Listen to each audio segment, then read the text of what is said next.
Hello everyone and welcome back to another video. Today I'm going to be talking about something that I've been feeling for a while, and I've been hearing a lot of testimonies from new viewers that come to my channel that are asking questions that are just generally confused, and the overall sentiment is that new AoE2 players are suffering, and they're suffering for a few reasons that I'm going to present to you guys in this video. And I'm going to kind of leave it up for discussion as to what are the solutions for this. Is this normal? Like, is there nothing we can do better? Or if there are things that can be implemented and we can kind of correct some of these things. And I also want to see if some of you guys have been experiencing these difficulties as well. So the biggest thing I've noticed is that a lot of new viewers and new AoE2 players are coming to my channel, and they all seem to be asking the same questions, which is kind of what led me to making this video, because I've been answering these questions and I've been, generally speaking, just trying to do my best to be welcoming to these new players, because ultimately having new players into this game is fantastic. It's a way to renew the audience, the way to renew the player base when some people get too bored of it and they quit. New guys come in, and it kind of just keeps the game alive for our generation and also next generations to come as well. So overall, it's great to have new players. So I've been trying to welcome them in, trying to answer their questions, but it was always the same questions coming up, and it hit me. There's clearly an issue that every single new player is struggling and it's suffering from the exact same things. Number one being which version of the game to play. This might seem trivial to those of us who have been around since the Stone Age. We were, fighting dinosaurs and playing on Voobly or playing on the Zone. I've heard stories from Doubt's great grandmother who was playing on the Zone way before everything. Fair enough. We know the history of AoE2, the guys that were here from the start. We know how things went and how the platforms changed and which version is which. But for a new viewer, just step into their shoes for a second and you play to the game. Which version did they get? Did they get the HD edition, which sounds, promising? Did they get the definitive edition, which almost sounds like a new game? Or did they get something else altogether? Then there's the whole DLCs that are always associated to this. Should I get the DLC? Should I not? It's, in my opinion, quite confusing right off the bat, just as a new player, not really sure which game to play. Now, as of this point, I don't really know if there's a solution. I always just recommend people to come play the definitive edition, but there's a good amount of people that get into Age of Empires and they default to the HD edition, either because that's the one they had in the past, or because that's maybe the cheaper version, or the version that sounds like it's the best one. HD does sound pretty good, but there's a decent amount of confusion as to which version of the game to buy. So right off the bat, it's a pretty weird barrier to entry to have different versions of the same game, and the viewer or the player not really sure which one to get into. And even if they figure it out, which fair enough, it's not the hardest thing in the world, but I have had many people come to my stream and ask me which version to play, so it's quite a popular ask, I would say. But once they get past that and they figure out to go to definitive edition, then they go into the next problem immediately, which is that there's everything available all at once and we don't have any unlocking system through levels. So in my mind, a perfect integration system for new players is to first have them come to the game, then integrate them into how to play the game and let them kind of go through some kind of tutorial or have some kind of beginner levels that they can play while they're just learning the game, and then give them access to different things and let them kind of explore the game fully as they want. When it comes to Age of Empires, a new player will download the game, get in, there's no tutorial right away, and everything is unlocked. They have all the civilizations minus a few that are blocked behind a DLC. There's no tutorial mission whatsoever, no tutorial level, no introduction. And I will give credit where credit's due. The Art of War tutorials are decent, they are nice. They have the campaign tutorial that they can go for, but that's through the campaign section. They don't necessarily have something that they're introduced to right away that kind of guides them through a tutorial. So they have to seek out the tutorials that we have available. And to be honest, the tutorials we have available aren't bad. They're actually quite decent. I've played through some of them myself, and they do teach you how to play. But having everything available to you right away, that kind of makes it confusing, and it doesn't give you a clear place where you can start. And you might start into the hard civilizations, you might be just too overwhelmed and not really be able to narrow down what you can go for. And so what this leads to is the most asked question by far on my stream, which is, what is the best civilization for beginners? And this is despite me having many videos on this topic, like top 5 civ for beginners, tier list for beginners, etc. Might even make a new one because of how often I get this question. But clearly this is an issue for new players that come in that just don't know which civilization to pick. Even if they might land on a civilization they enjoy, they might not know if it's a good civ for beginners, and they might be like kind of worried, should I commit to this? Should I go for something else? It's not really an intuitive kind of like entry point for a lot of these new players. I'll give you another example. If you consider something like League of Legends, which is a very popular game, obviously free to play, so nice barrier to entry there, very low. You come into the game, there's an immediate tutorial, shows you how to play the game, and then when you're given the option to select a champion, instead of letting you pick from 130 options, champions, they narrow it down to something like 10 or 15, and they give you the most basic champions available, and then have some free-to-play champions that come on rotation to give you a taste of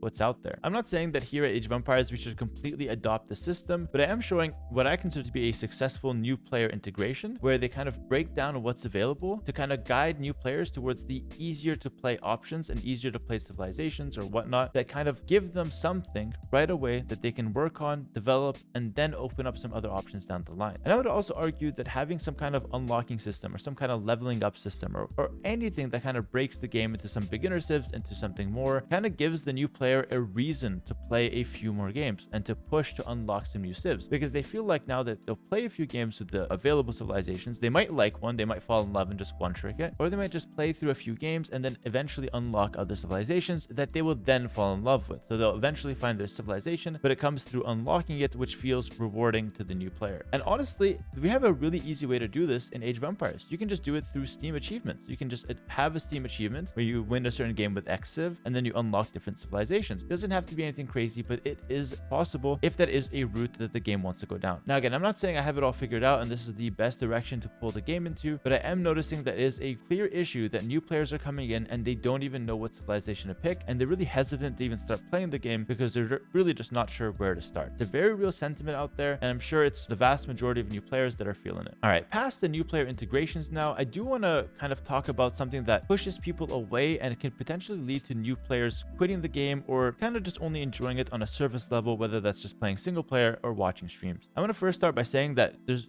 no one way to enjoy Age of Empires. So if you just like to play single player, all the campaign missions, or just play against AI or play with friends in a LAN, you can just enjoy it the way you want to enjoy it. There's no issues whatsoever, and there's no pressure to get into ranked or to get into any kind of competitiveness whatsoever. However, if a new player did want to get into ranked and they see, me playing a lot of 1v1s, they see other streamers, kind of competing in tournaments, and they figured, hey, why not? Let's try to, play the game, try to improve. Maybe it's a young viewer that has aspirations. Who knows? Ranked is extremely difficult to get into, and this is probably the biggest point of the video, and something that I think absolutely, if there's one thing that should get touched on, it's this one right here. And this is perfect timing because T90 just made a video on his extra channel talking about smurfing being an issue in Age of Empires, and he is absolutely right about that, and that just adds to another layer of making ranked very hard to get into. So not only do you have the smurfs being a problem, which is just basically stronger players lowering their rank on purpose to play against, new players and beginner players, completely stomping them when they feel like it, and then making it a bad experience for beginner players. That's obviously an extreme example for a bad experience for a new player, but that does happen. So that needs addressing, that needs fixing. But even besides that, even in the perfect world where you're not running into smurfs and you're just going in and playing against other people ranked around 1000 elo, they are still way too good. 1000 elo players today, 6 years after the release of Definitive Edition, are not the same 1000 elo players when the game first came out. I do a lot of coaching and I see 1000 elo players today compared to 1000 elo players a few years ago, and it's night and day. Like 1000 elo a few years ago is probably something like 500 or maybe even 600 elo at most of today. That's just a fact. 1000 elo of today is kind of like 1500 a few years ago. The player base in general got better, be it from guides and build orders that just help people improve, or just from the game having been out for 6 years so players naturally improve. Maybe it's the competitive scene that kind of showed players how to play the game, and so people watch tournaments and then take those strategies into the rank ladder and try to improve themselves. Whatever the case is, clearly the level has gotten way better to the point where 1000 elo is no longer where the beginner player is. So the average ranked experience for a new player is this. Forget the smurfs, they go in, they play against regular 1000 elo players, and they get smashed 10 games straight. There is a placement system, so the first 10 games kind of place you where you have to be, but I know a lot of people that don't like to lose 10 straight and will stop at like 3-4 and just say, hey, this is not for me. I just lost 4 games in a row. These guys are way too good. Maybe even they think that these guys are cheating or something. Who knows? It's a new player after all. He doesn't know what's going on. And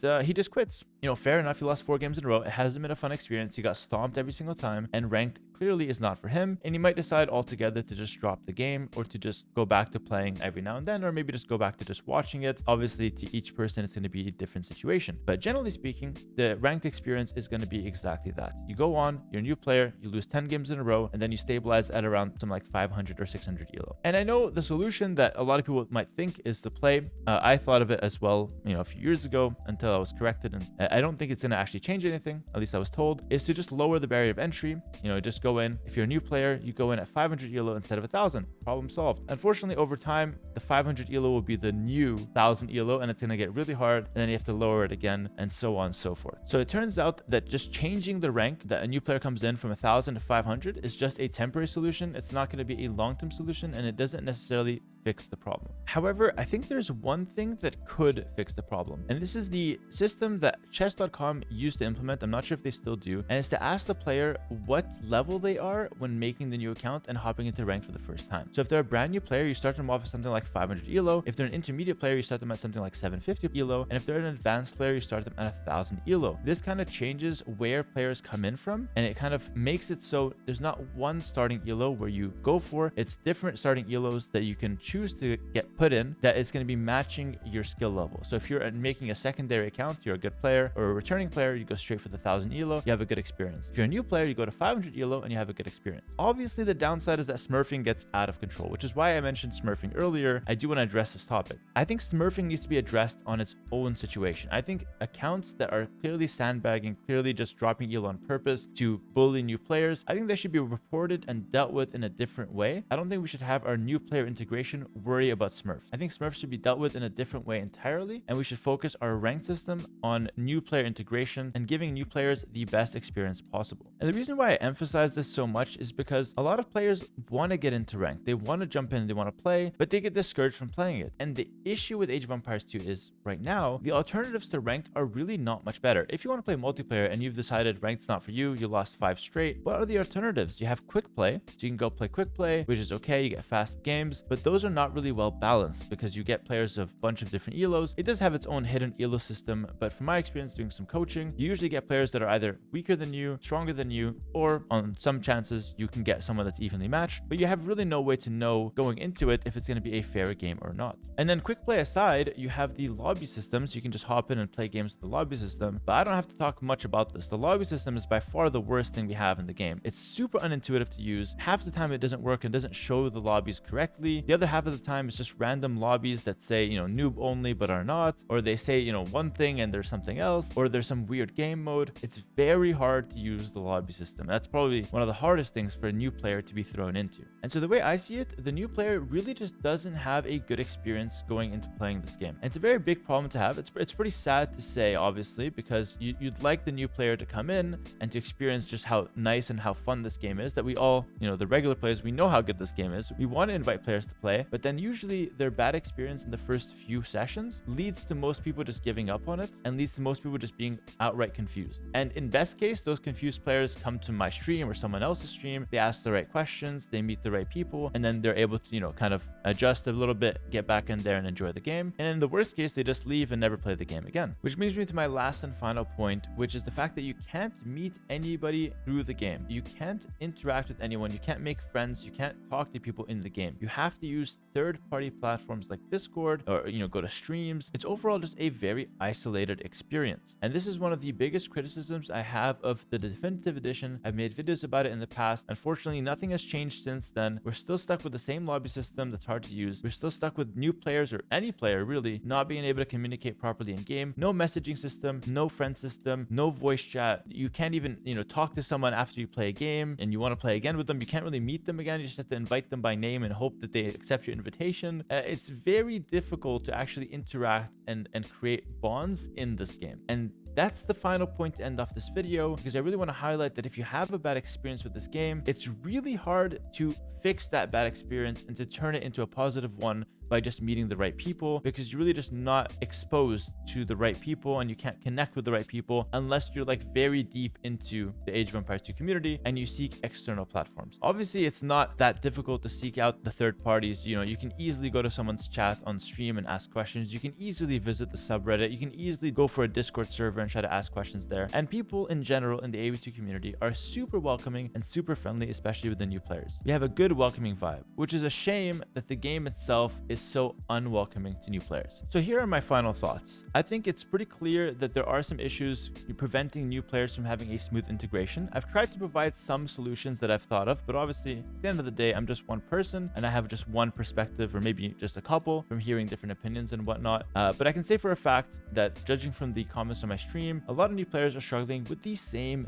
things. So it shouldn't be too hard to come up with a solution to make the integration for new players a lot better, which I'm sure we can all agree is a net positive for the game. If a new player comes in and is able to enjoy Age of Empires 2 in every aspect that the game has to offer, he's more likely to stay around, thus growing the community, which is a net positive for everyone and will ensure the longevity of the game and prevent it from just kind of going on a downward trend, which is a pretty big danger within the next few years. Let me know in the comments if you agreed with the points that I made, if you experienced something similar. Let me know if you thought I was way off, and let me know if you have some ideas of your own to try to make this a better experience for some of our new players. Thanks so much for watching, everyone. I hope you guys did enjoy the video and this nice little discussion, and I hope to see you guys in the next one. Take care and peace.